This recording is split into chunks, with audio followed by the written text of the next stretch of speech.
When the police cruiser turned the corner and the flashing lights faded, the street fell into a hush. Neighbors lingered, still clutching their phones, their faces reflecting awe and relief. But the silence wasn't empty. It carried weight, the kind of silence that follows truth finally spoken aloud. Maya Reynolds didn't raise her voice to claim victory. She didn't need to.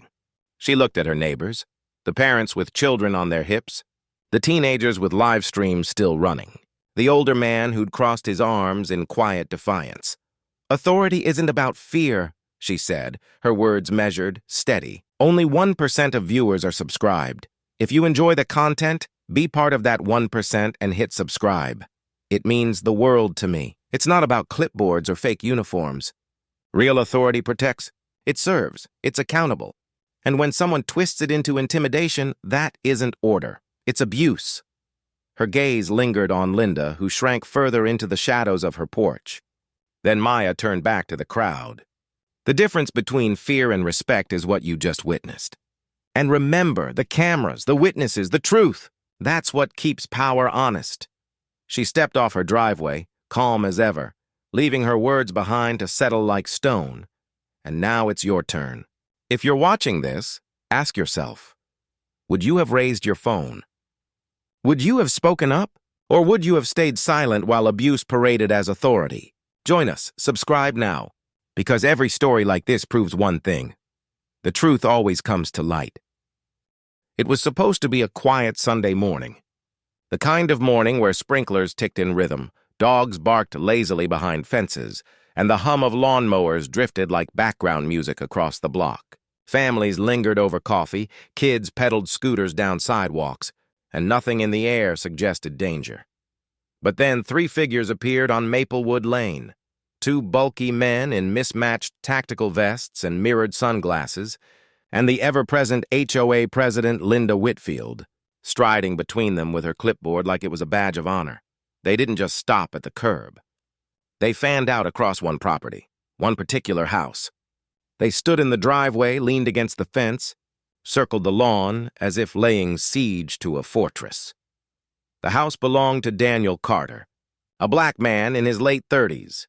To his neighbors, he was quiet, polite, unassuming. To Linda, he was a problem, a symbol of resistance against her obsessive grip on the HOA. Linda raised her voice, sharp enough for the whole street to hear. "You can't hide forever, Mr. Carter. This is your last warning. Step outside with ID in hand." Curtains shifted. Phones lifted. The neighborhood began to watch, and Daniel Carter, the man they thought they could corner in his own home, calmly opened the door. They thought they had him surrounded, but they had no idea who he really was. The door creaked open, and Daniel Carter stepped into the sunlight. He was tall, broad-shouldered, dressed simply in a gray t-shirt and dark jeans. Nothing about him shouted confrontation. His posture was relaxed, his expression unreadable, the kind of calm that could be mistaken for indifference, unless you looked closely enough to see the sharp calculation behind his eyes. The imposters didn't see it. All they saw was a man they thought they could intimidate. The taller of the 2 men adjusted his tan vest, the Velcro strap flapping loosely at the side. The patch across his chest read, "Community Enforcement," letters uneven, edges curling like it had been ironed on in a rush. His mirrored sunglasses hid his eyes, but not his nerves. His jaw flexed and unflexed as he tried to stand taller than he was. Beside him, the bearded enforcer fidgeted with a folded sheet of paper, the supposed infractions they claimed gave them authority. His vest was even sloppier, straps uneven, one pocket flap dangling open. His boots looked secondhand, soles worn smooth. And then there was Linda Whitfield, the self-anointed queen of the subdivision. Her red dress was crisp, tailored like she was headed for a board meeting, not a driveway confrontation. A clipboard was tucked against her hip, pen poised like a weapon. Her brown hair was twisted into a bun so tight it seemed to pull the corners of her face upward, giving her expression a permanent sneer. She didn't just walk with confidence, she projected it, forcing it onto everyone within range. Linda spoke first, her voice sharp enough to slice through the morning air. "Mr. Carter, you've ignored repeated notices. The board has rules. You've left us no choice but to escalate. Daniel didn't answer right away. He let the silence stretch, let her words hang. Around them, the street shifted. Curtains parted wider, blinds bent at angles. Neighbors who had been sipping coffee moments before now stood frozen, cups hovering halfway to their lips, eyes trained on the unfolding scene. A teenage boy in basketball shorts whispered loudly from across the street, phone raised. "Yo, I think they're recording this." His screen glowed red, live stream comments already popping in the corner. One by one, phones appeared. Some discreet, some bold. A woman leaned out from her porch, baby on her hip, frowning. An older man stepped onto his lawn, arms crossed, eyes narrowed. The neighborhood was gathering, silent but watchful. Linda loved it. She thrived on audiences. She raised her clipboard higher like a judge lifting a gavel. "You're required to present ID when asked. Community enforcement has every right to verify residence. Either comply or face removal." The taller enforcer puffed up his chest. "This doesn't have to get ugly," he added, his voice low, shaky, but meant to sound firm. Daniel's gaze drifted to him, then back to Linda. Calm, steady. His voice was deep but measured. "Funny.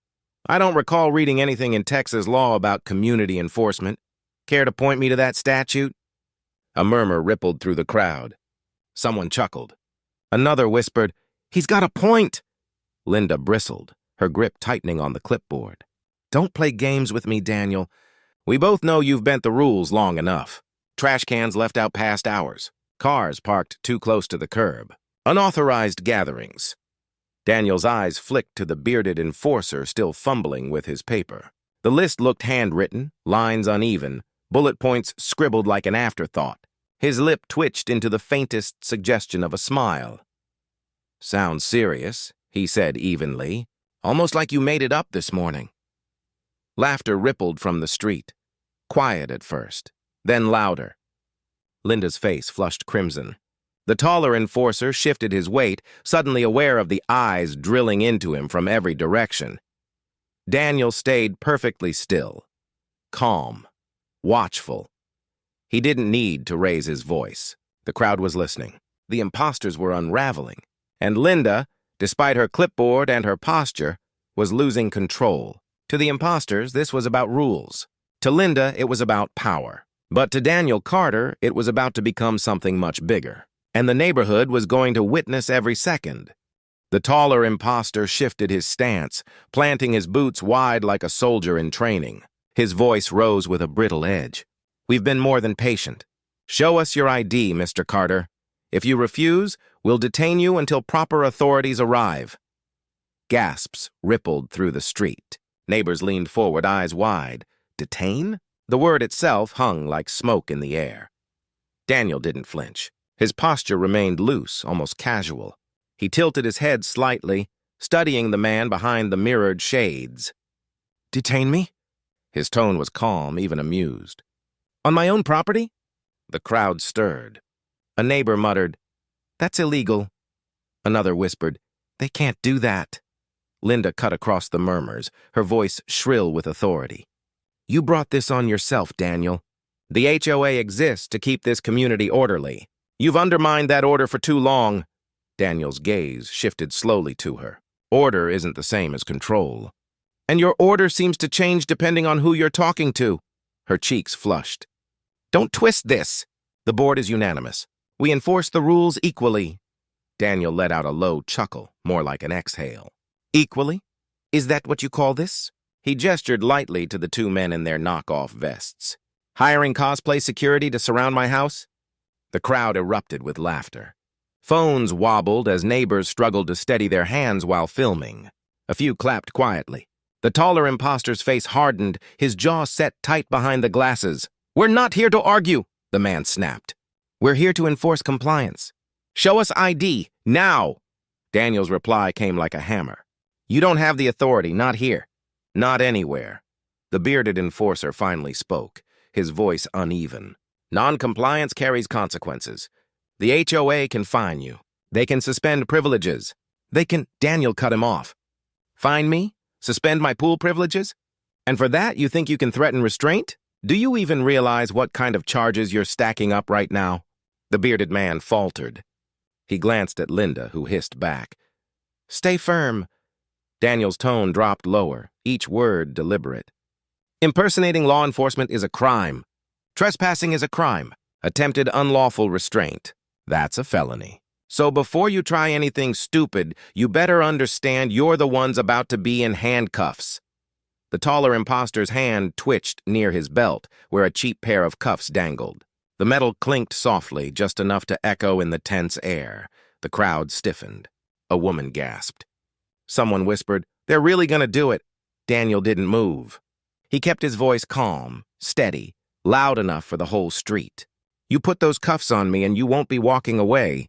You'll be riding in the back of a squad car, and I'll be the one explaining every detail to the real police. Linda's composure cracked. Don't listen to him, she shouted, clipboard trembling in her grip. He's trying to scare you.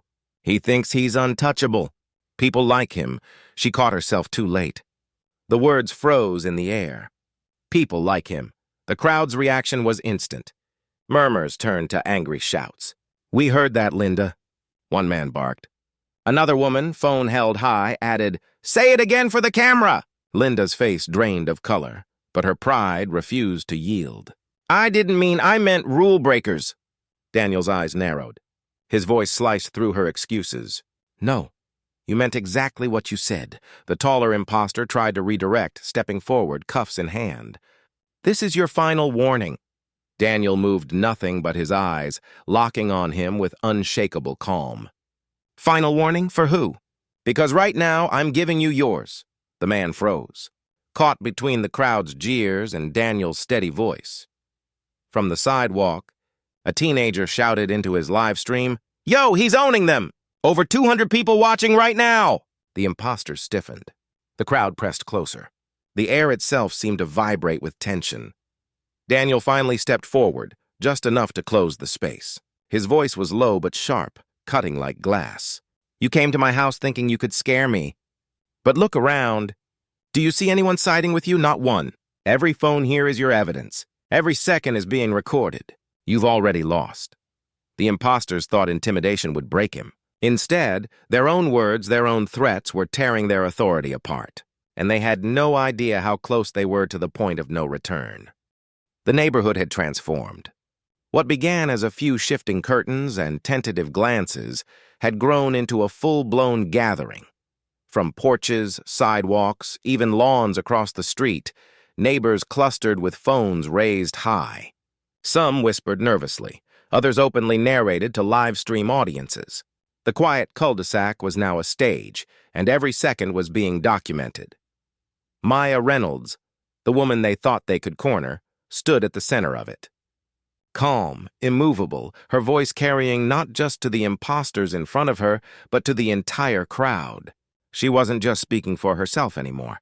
She was speaking through the crowd, every word amplified by a dozen cameras. The taller enforcer's face twitched beneath his glasses. He could feel the eyes on him, the silent judgment of the neighborhood jury. He barked out, Put the phones down!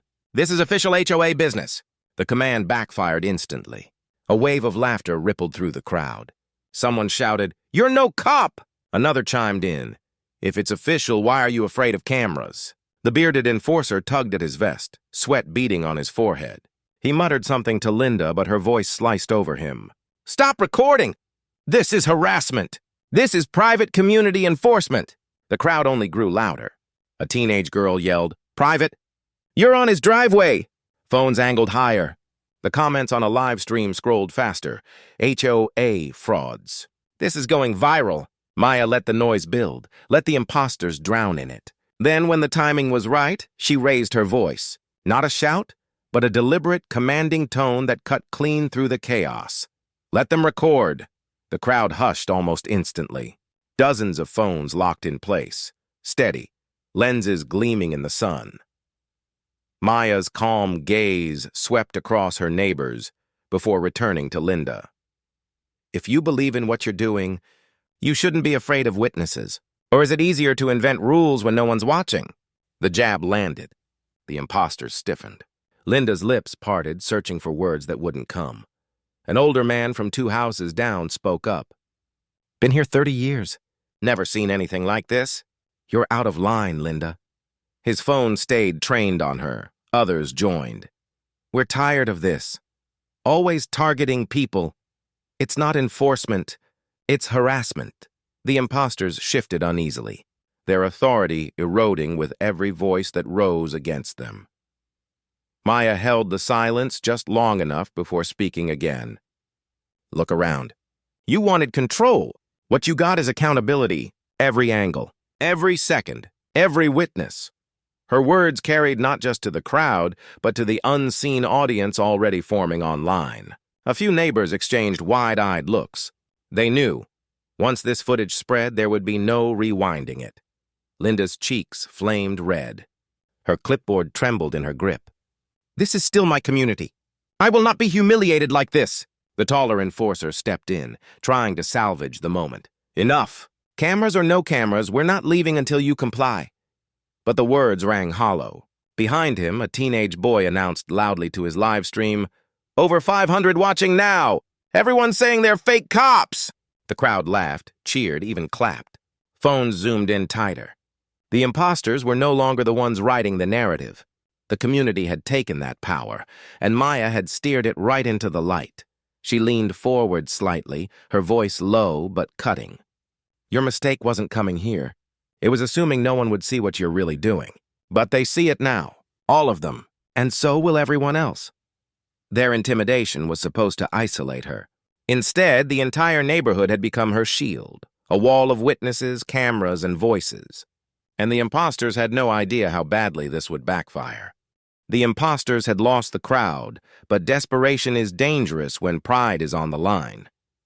The taller enforcer yanked the cuffs from his belt, the metal snapping open with a sharp clink. He stepped forward, pointing them toward Maya. "Enough talk. You're under neighborhood arrest for non-compliance." Gasps erupted from the crowd. Phones zoomed in. The absurdity of the words, neighborhood arrest, hung heavy in the air, equal parts laughable and chilling. Maya didn't step back.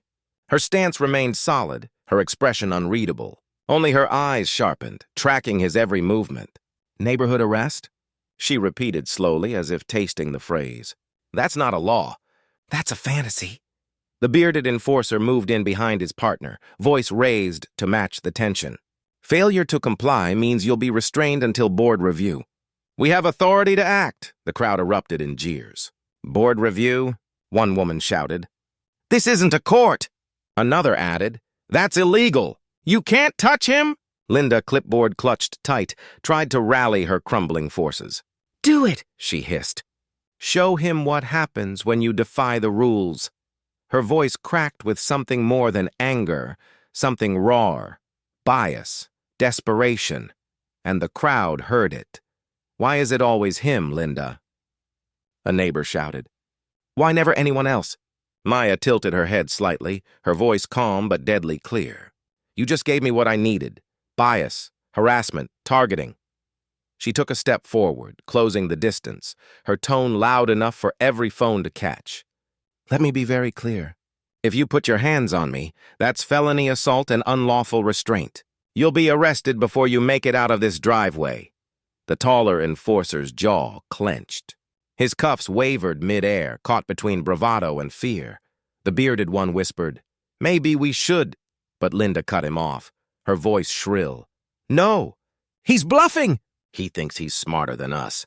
He thinks he's untouchable. People like him." The word slipped again, venom laced into her tone. "People like him." This time the crowd didn't just murmur. They roared. Voices overlapped. "We heard that!" "That's racism, Linda. Say it again on camera." Phones surged closer.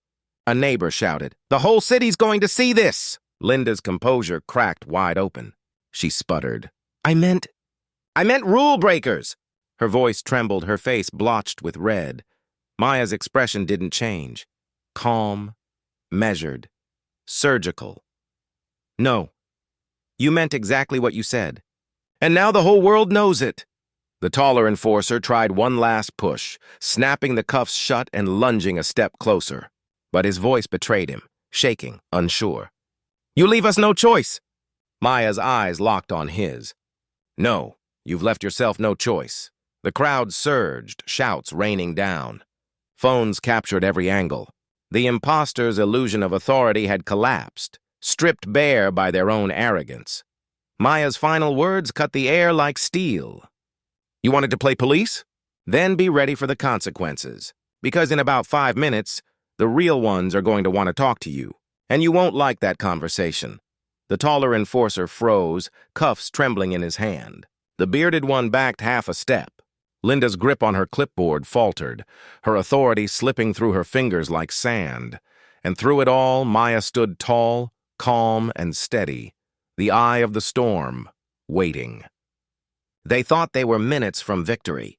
In reality, they were seconds from exposure. What none of them realized was that the woman they were trying to corner wasn't just any neighbor. She was the one person they could never intimidate. The taller enforcer's breathing grew ragged behind his mirrored sunglasses.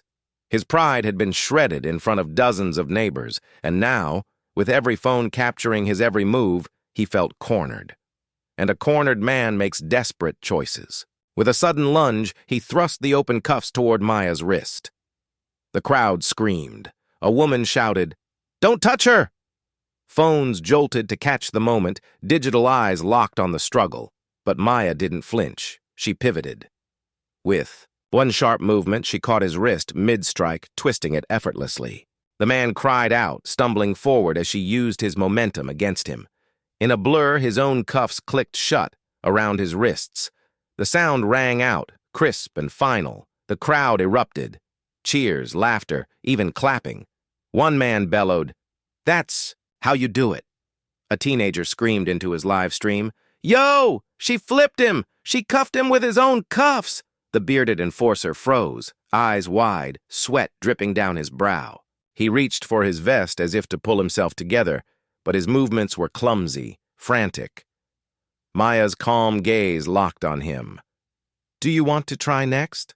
she asked, her voice low, steady, carrying across the street like a challenge. He froze. His hands hovered in midair, then dropped helplessly to his sides. Linda was shrieking, her clipboard rattling as she jabbed it toward the crowd. "Stop recording! This isn't legal! She assaulted him! You're all witnesses!" Her words fell flat. The neighbors weren't listening to her anymore. Their eyes were on Maya. Their phones stayed fixed on her every move. And then came the moment. The payoff. The reveal. Maya reached into her back pocket. Slowly, deliberately. She pulled out a small, worn leather wallet. She flipped it open with practiced ease. The golden badge gleamed in the sunlight. FBI. The crowd gasped as one. For a beat, silence ruled the street. The imposters froze. Linda's mouth fell open, words dying in her throat. Even the wind seemed to pause, carrying the weight of that single revelation. Then the noise exploded. Shouts of disbelief, laughter of relief, cheering so loud it rolled across the block like thunder. "She's FBI!" someone shouted. "You idiots tried to cuff an FBI agent!" Another yelled. "Oh my God, this is going viral!" Maya held the badge high for everyone to see, her voice crisp, authoritative, impossible to argue with. "Federal Bureau of Investigation. You two are under arrest for impersonating law enforcement, trespassing, and attempted unlawful restraint." The taller enforcer, still shackled in his own cuffs, sputtered, This is a mistake." He squirmed, face flushed, struggling against the steel biting his wrists. The bearded one backed up, hands raised, his voice cracking. "We didn't know. We thought—" Maya's eyes narrowed. "You thought wrong." The crowd roared again, this time in approval. Cheers and applause surged like a wave. Neighbors stepped off their porches, clapping, filming, some even chanting her name. Linda stumbled backward, her clipboard clattering onto the pavement. Her carefully curated mask of authority was gone, replaced with raw humiliation. You tricked us," she spat, though her voice was weak, trembling. Maya turned her gaze to Linda, badge still gleaming in her hand. "No, Linda, you tricked yourself. You thought fear was the same as power. and you just learned the difference. The taller enforcer sagged against the driveway, cuffed and helpless. The bearded one dropped to his knees, head shaking in disbelief. Maya remained standing, tall and steady, the embodiment of calm justice. Her badge caught the light, a golden reflection of truth in a sea of lies. The crowd's energy built higher, some chanting, others recording in awe. What began as a moment of intimidation had turned into something unforgettable, a spectacle of justice. The imposters were finished, the badge reveal complete. But the scene wasn't over yet, because once the real police arrived, humiliation would be sealed, and the HOA president's empire would crumble under flashing lights. The wail of sirens cut through the chaos, their rising pitch pulling every head on the street toward the corner. Blue and red lights washed across Maplewood Lane as a police cruiser rolled up, tires crunching against the curb. The crowd parted instinctively, phones still recording, their cheers fading into tense silence. This was the moment that would decide whether truth or lies carried the day. Two uniformed officers stepped out, hands resting casually near their holsters, eyes sweeping the scene. They saw a driveway full of neighbors, a clipboard abandoned on the ground, two men in sloppy vests, one cuffed and squirming, the other pale with hands raised. And at the center, calm as stone, stood Maya Reynolds, her badge still gleaming in the sunlight. "Officers," she greeted, her voice steady. "Special Agent Reynolds, FBI. These men attempted unlawful restraint while impersonating law enforcement. The entire incident has been documented." She tilted her head slightly toward the crowd. Dozens of phones lifted higher, silent confirmation that every word was true. The taller officer exchanged a look with his partner, then stepped forward. "Copy that. We'll take custody." His tone carried no hesitation, no doubt. The badge had spoken. The bearded enforcer whimpered as real cuffs replaced his cheap pair. The taller one cursed under his breath, shoulders slumping as the officers hauled him upright. Both were guided firmly toward the cruiser, their fake vests flapping uselessly against their sides. The crowd erupted again, this time in cheers of vindication. A teenager shouted, "It's over! They're done!" Someone else clapped rhythmically, joined by others until the entire street echoed with applause. Linda Whitfield stood rooted on her porch, trembling. Her red dress looked wilted now, her bun loosening at the edges. She tried to speak, but her voice cracked under the weight of humiliation. This isn't what it looks like," she stammered. The older man from down the street barked back, "It's exactly what it looks like." The woman with the baby added, "You brought this on yourself." "Linda, always pushing too far." Linda's face drained of color. The clipboard at her feet lay abandoned, useless, a symbol of an authority she never truly had. She bent to retrieve it, but her hands shook so badly she dropped it again. The cameras caught everything. Maya didn't move closer, didn't gloat, didn't need to. She simply turned toward Linda, her voice firm but calm. "Your title meant nothing under flashing lights. Real authority doesn't bully, it protects. Remember that." Linda's mouth opened, then closed again. No words came. The police guided the imposters into the back of the cruiser. Doors slammed shut with a finality that rang across the street. The flashing lights bathed the cul-de-sac in red and blue, sealing the moment into memory. Neighbors cheered once more, but now the energy was different. It wasn't just celebration. It was relief, vindication, unity. Phones lowered. Smiles spread. Strangers nodded at each other, bound together by what they'd just witnessed. And in the middle of it all, Maya remained steady, her badge tucked away again, her presence no less commanding without it. Justice had landed, clean and undeniable. But what Maya said next, her lesson for the crowd and for anyone watching online, would echo far beyond Maplewood Lane.